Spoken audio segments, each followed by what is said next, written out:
I linked up Chienze to AnnMccreath, the founder of Kikoromeo, a renowned brand not only in the country but the African continent and the world at large. Ann has been in the business for the past 2 decades and has showcased her fashion lines in leading fashion shows in Africa, Europe, and America. Hi, Ann. Hey, how are you doing? I'm good. How are you doing? Very good. Pleasure Nice meeting to see you. Finally. Yeah. Hi. Chienze. I haven't seen you for a long time. I know. You guys have met before. Yes. So today we're here to talk about business. So Yeah. here, Chienze, I believe you guys have met before. Yeah. She's aspiring to one day have a Kikoromeo. So I want you guys to go have a conversation and then I'll catch up with you guys later. Yeah. Awesome. Excellent. Sawa. Thank you so much. Okay. Yeah, but how do you person? I'm like, Even me. Karibu. How are you? I like your house.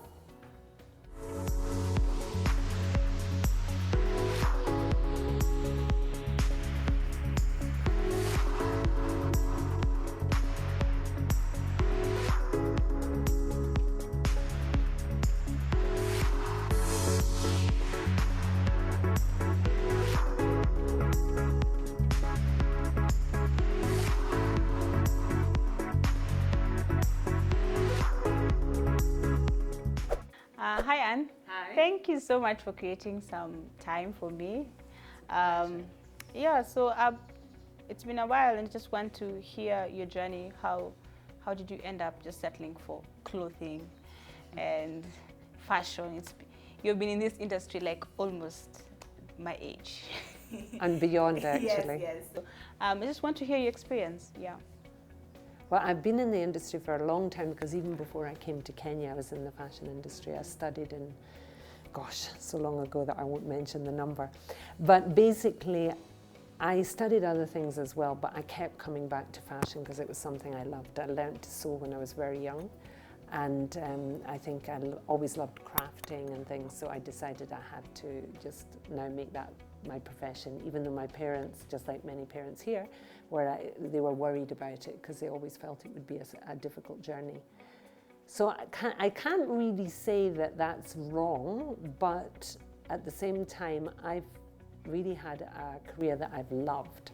I'm always so excited to go to work and do new things, and there have been lots of moments of stress, but at the same time, when you're doing something you really, really enjoy, then everything else kind of fades away, you forget about that.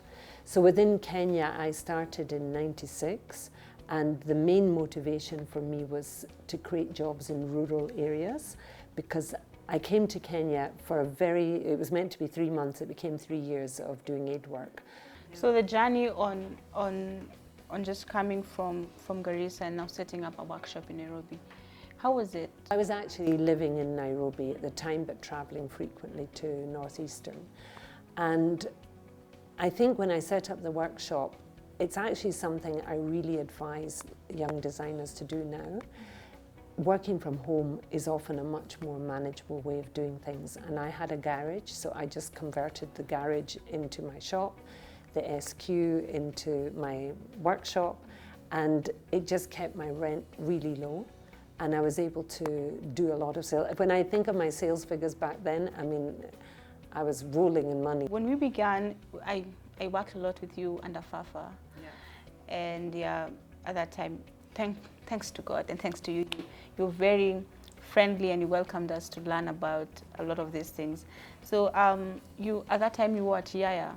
How was your experience in Yaya and just being in a mall and people are coming in? How was the rent there? Why did you end up just closing all of a sudden? We went into the Yaya in 2007.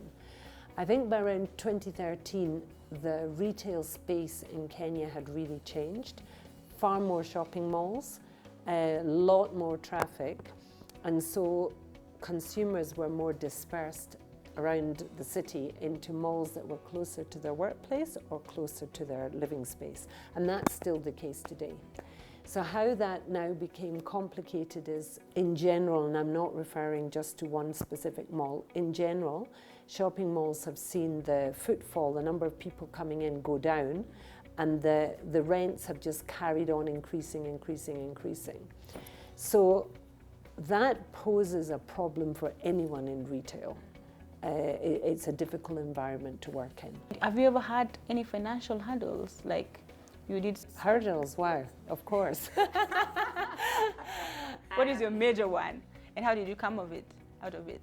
At different points in the progression of a business, you do need to ask for money to grow your business. And interestingly, the cheaper your product and the more you're selling, the more money you need to be able to provide the market without having shortfalls. So it's not always the best strategy to go down market with your pricing, because you're actually going to need more stock and more money in your business to keep it going. But I think something that many designers, well, every designer I think I know faces, unless you're doing a service where you're maybe selling designs that you've drawn that have maybe just cost you your art materials and your brain and your time.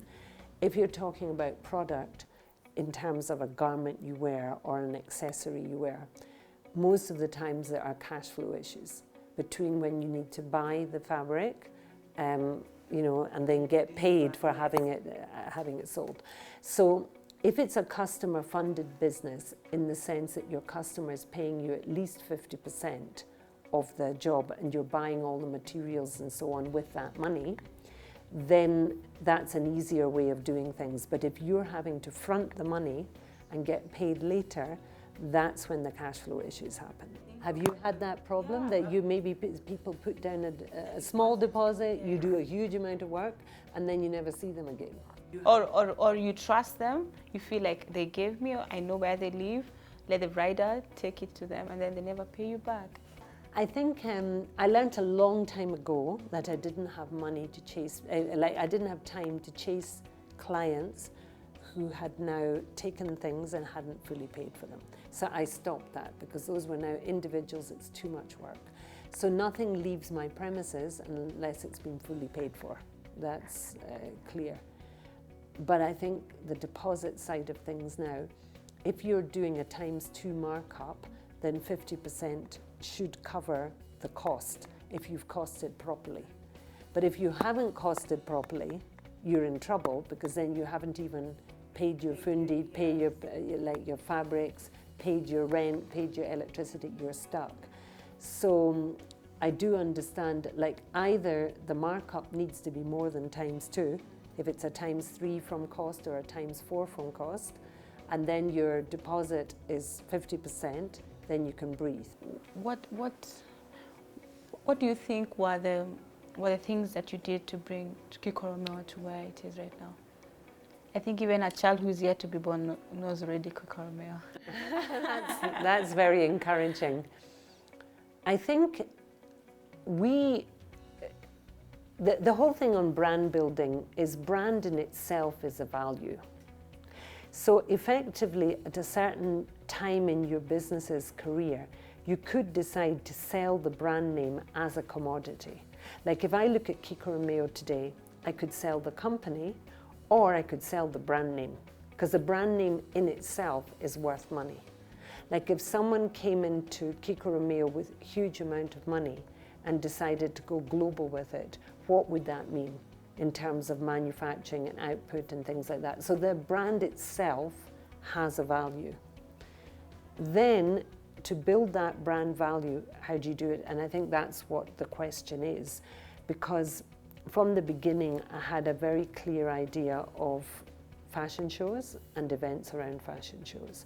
And that's what I used. I very quickly had shareholders that said to me, you know, no more fashion shows without sponsorship.